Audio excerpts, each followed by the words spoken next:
विवाहिता कामावर जाताना जीवे मारण्याची धमकी देत आबरू लुटली, तोंड दाबून अत्याचार केला. पुण्यातील खळबळजनक घटना. दिवसेंदिवस महिलांच्यावरील अत्याचाराच्या घटनेमध्ये वाढ होत असलेल्या बातम्या आपल्या वाचण्यात येत असतात. गेल्या महिन्यामध्ये पुणे आयुक्तालय, पिंपरी चिंचवड मुख्यालय तसेच पुणे ग्रामीण पोलीस दलामध्ये महिला आणि मुलींवरील अत्याचाराच्या अनेक घटना घडलेल्या आहेत. या घटनांमधील सर्व आरोपींना स्थानिक पोलिसांनी त्याचा माग काढून जेरबंद केला आहे. अशीच एक घटना नुकतीच पिंपरी चिंचवड आयुक्तालयाअंतर्गत असलेल्या चाकण या संवेदनशील पोलीस स्टेशनच्या हद्दीमध्ये घडलेली आहे. नोकरी धंद्यानिमित्त यवतमाळ येथून एक 27 वर्षीय महिला पतीसमवेत चाकण परिसरात राहून एका कंपनीमध्ये काम करत होती. ही महिला त्या दिवशी रात्री 3ऱ्या शिफ्टसाठी अंदाजे 11:15च्या सुमारास निघालेली होती. ती एकटी जाताना पाहून तिच्यावर अत्याचार केला. याबाबत कोर्टात तक्रार केली तर तुला विहिरीत फेकून देईन असा दम दिला आणि तो पसार झाला. पण ती घाबरली नाही. तिने पोलिसात धाव घेतली आणि पोलिसांनी त्याच्या मुसक्या आवळल्या. राधा, वय वर्ष 27, ही महिला मूळची यवतमाळ जिल्ह्यातील पांढरकवडा या गावची रहिवासी. सध्या ती कामाधंद्यानिमित्त आपल्या पतीसोबत चाकण जवळील मेदनकरवाडी बोरजाईनगर येथील श्री ओ गुलाब यादव यांच्या खोलीमध्ये भाड्याने राहत होती. राधा ही स्टँडले ब्लॅक डेकर म्हाळुंगे येथे काम करते.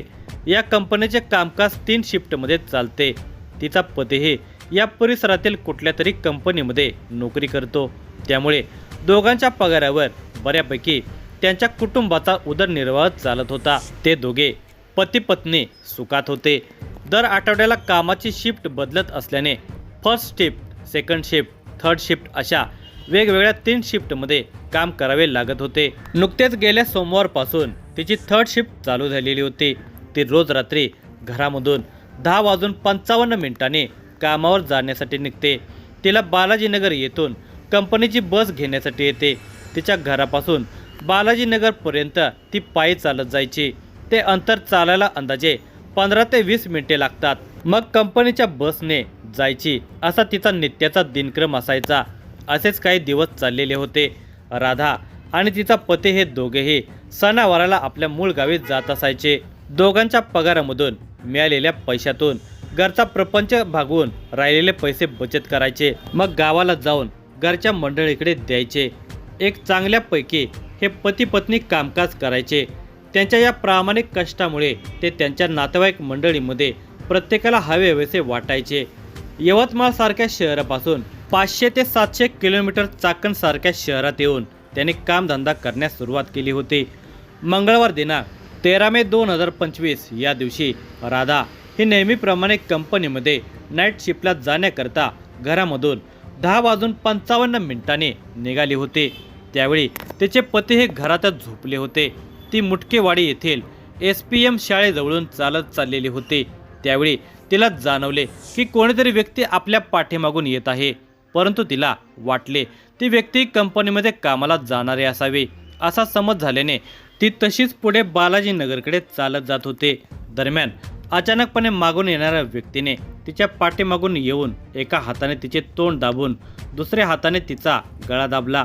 तिला ओढत फरफडत शाळेच्या बाजूच्या रस्त्याने मोकळ्या जागेत घेऊन गेला. त्यानंतर त्याने तिला आरडाओरडा करू नको, ओरडलीस तर तुला मारून बाजूच्या विहिरीमध्ये फेकून देईन असा सज्जड दम दिला. या अचानक झालेल्या प्रकाराने राधा खूप घाबरली. तिने त्याच्या हातातून सोडवणूक करण्यासाठी त्याच्या हाताचा चावा घेतला. परंतु त्याच्या घट्ट आवळण्याने तिला सोडवणे कठीण झाले होते. त्या ठिकाणी रात्री अंधार असल्याने व आजूबाजूला कोणी नसल्याने ती जीवाच्या भीतीने आरडाओरड करू शकली नाही. त्याने तिच्याशी लगट करण्यास सुरुवात केली. त्यावेळी त्याने राधाला तू नांदेडची आहेस का असे विचारले असता ती त्याला नाही म्हणाली. त्यानंतर त्याने परत तिला ओरडू नको असे म्हणून मी तुला तुझ्या कंपनीमध्ये नेऊन सोडतो. मी सिग्मा कंपनीमध्ये काम करतो, तुलाही तिथे कामाला लावतो असे म्हणू लागला. त्यानंतर त्याने जबरदस्तीने तिच्या अंगावर हात टाकून एक एक कपडे काढण्यास सुरुवात केली. ती त्याला प्रचंड विरोध करू लागली. त्यावेळी त्याने बाजूच्या विहिरीकडे बोट दाखवून तुला मारून यात टाकेन अशी धमकी दिली. नंतर विहिरीच्या बाजूला असलेल्या बोळाकडे हात दाखवून तिकडे गपचूप चल असे म्हणून त्या व्यक्तीने तिला तेथेच त्या ठिकाणी जमिनीवर खाली पाडले. लांडगा शेळीवर तुटून पडतो तसे तो तिच्यावर तुटून पडला. तिने त्याला प्रचंडपणे विरोध केला, पण त्याच्या ताकदीपुढे तिचा नाईलाज झाला होता. त्यानंतर तो तिला म्हणाला, मी या ठिकाणी 2 महिलांना फाशी दिली आहे. तू जर आवाज करशील तर तुलाही मारून टाकेन. तुझ्याकडे भरपूर पैसा आहे, तू माझ्यासोबत लग्न कर, असेही म्हणाला. झाल्या प्रकाराने राधा पूर्णपणे खचलेली होती. ती जीवाच्या आकांताने काही एक न बोलता रडत बसली होती. त्या अनोळखी व्यक्तीने राधाला बिन कपड्याचे त्याच्यासमोर बसवून ठेवले होते. तिचा एक पाय दाबून धरलेला होता. तिचा मोबाईल मागून मोबाईलचा पासवर्ड विचारला, परंतु तिने तिच्या मोबाईलचा पासवर्ड सांगितला नाही. त्याने जबरदस्तीने तिच्या बोटाच्या सहाय्याने मोबाईल ओपन केला. त्यावेळी साधारणपणे रात्रीचे 11:48 झालेले होते. तिच्या मोबाईलमध्ये काहीतरी पाहिले आणि तिला मोबाईल परत दिला. तुझा मोबाईल कितीचा आहे? माझा मोबाईल तुझ्यापेक्षा खूप भारी आहे व जास्त किमतीचा आहे, असेही तो म्हणाला. तुझ्यासोबत झालेला प्रकार तू पोलीस स्टेशनला अथवा इतर कोणाला सांगितलास तर तुला संपवून टाकेन, तुला सोडणार नाही, अशी धमकी दिली. ती त्याला म्हणाली, मी घडलेला प्रकार कोणालाही सांगणार नाही, मला घरी जाऊ द्या, अशी तिने कळकळीची विनंती केली. परंतु तो तिला सतत मारून टाकायची धमकी देत होता. त्यावेळी पुढील रस्त्याने 2 व्यक्ती जाताना दिसल्या. तेव्हा त्यांना पाहून ती जोरात वाचवा वाचवा असे ओरडली. तेव्हा तो व्यक्ती तेथून शेताकडील बाजूस पळून गेला. त्यानंतर राधाने आपल्या पतीला फोन केला, परंतु तो झोपी गेल्याने तिच्या पतीने फोन उचलला नाही. मग तिने तिची पॅन्ट घातली आणि अंगावरील स्कार्फ घेऊन तिच्या रूमकडे जाण्यासाठी पळत पळत जाऊ लागली. ती एका दुकानाजवळ जाऊन थांबली. तेव्हा समोरून पायी येणाऱ्या एका व्यक्तीने तिच्याकडे चौकशी केली. ताई, येथे का थांबला आहात? त्यावेळी तिने त्याला तिच्यासोबत घडलेला सगळा प्रकार सांगितला. त्या व्यक्तीने तिला आधार दिला आणि म्हणाला, तू येथेच थांब, माझी पत्नी कंपनीमधून कामावरून येत आहे, मी तिला घेऊन तुझ्यासोबत येतो. तो तिच्या पत्नीस घेऊन आल्यावर दोघेही तिला सोबत घेऊन ती घटना घडली त्या ठिकाणी घेऊन गेले. त्यावेळी त्या ठिकाणी तिचा कंपनीचा टी-शर्ट आणि अंतर्वस्त्र पडलेली होती. सोबत आलेल्या महिलेने ती कपडे घालण्यास मदत केली. तिला घाबरू नको असा धीर दिला. त्यानंतर ते दोघे नवरा बायको राधाला घेऊन तिच्या घरी आले. त्यावेळी महिलेच्या सोबत घडलेला प्रकार सांगितला. त्यानंतर तिच्यासोबत आलेल्या त्या दोघा नवरा बायकोने तिला मोबाईलवरून 100 नंबरला पोलीस मदत मिळण्याकरिता फोन केला.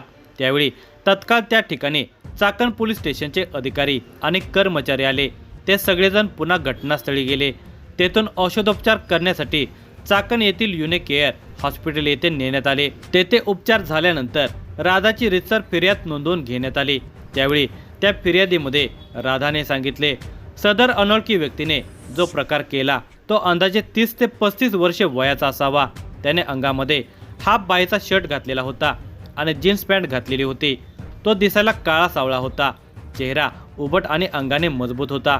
त्याच्या हातामध्ये काळ्या रंगाचे रबरी ब्रेसलेट होते.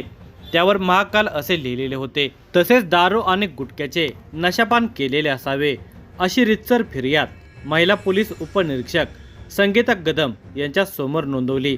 याबाबत चाकण पोलीस स्टेशनला गुन्हा रजिस्टर नंबर 306/2025 BNS कलम 64 115-2 351-3 126-2 प्रमाणे गुन्हा दाखल करण्यात आला.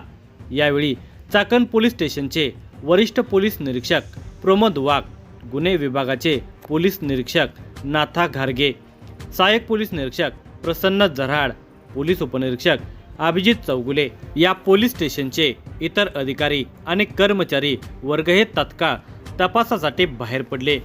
तोपर्यंत या विभागाचे DCP शिवाजी पवार, ACP राजेंद्र सिंह गौर, ACP अनिल कोळी, क्राईम युनिट 3 चे जितेंद्र कदम हे दाखल झाले आणि तपासासाठी योग्य त्या सूचना दिल्या.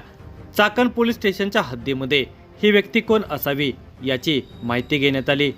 परिसरातील CCTV फुटेज चेक करण्यात आले. त्यावेळी ती एक व्यक्ती त्या महिलेचा पाठलाग करताना दिसला. त्या आधारे माहिती काढून तपास पथकाच्या अधिकारी आणि कर्मचाऱ्यांनी त्याला ताब्यात घेतले. त्यावेळी त्याचे नाव प्रकाश सकाराम भांगरे, वय वर्ष 21, सध्या राहणार मेदनकर वाडी, चाकण, मूळ राहणार अकोले, जिल्हा अहिल्यानगर असे समजले. त्याला सापळा लावून ताब्यात घेण्यात आले. प्रकाश भांगरे याच्याकडे विचारपूस केली असता तो सुरुवातीला उडवाउडवीचे उत्तरे देत होता. मात्र त्याला पोलिसी खाक्यात दाखवल्यानंतर त्याने गुन्ह्याची कबुली दिली. मग त्याला रितसर अटक करून त्याने गुन्हा करतेवेळी घातलेले कपडेही जप्त करण्यात आले. त्याला येथील न्यायालयात हजर केले. या गुन्ह्यात अधिक तपास पिंपरीचे पोलीस आयुक्त Vinaykumar Choubey, DCP doctor Shivaji Pawar, ACP Rajendra Singh Gaur यांच्या मार्गदर्शनाखाली चाकणचे वरिष्ठ पोलीस निरीक्षक प्रमोद वाघ, गुन्हे विभागाचे पोलीस निरीक्षक नाथा घारगे यांनी आपले सहकारी सहाय्यक पोलीस निरीक्षक प्रसन्न झराड, पोलीस उपनिरीक्षक अभिजित चौगुले, धायगुडे, बोरकर, महिला PSI संगीता कदम, पोलीस उपनिरीक्षक मोरखंडे, पोलीस उपनिरीक्षक Sukale, head constable Navnath Khedkar, Hanumant Kamble, Bhairoba Yadav, writer Uddhav Garje यांच्या मदतीने हा तपास पूर्ण केला.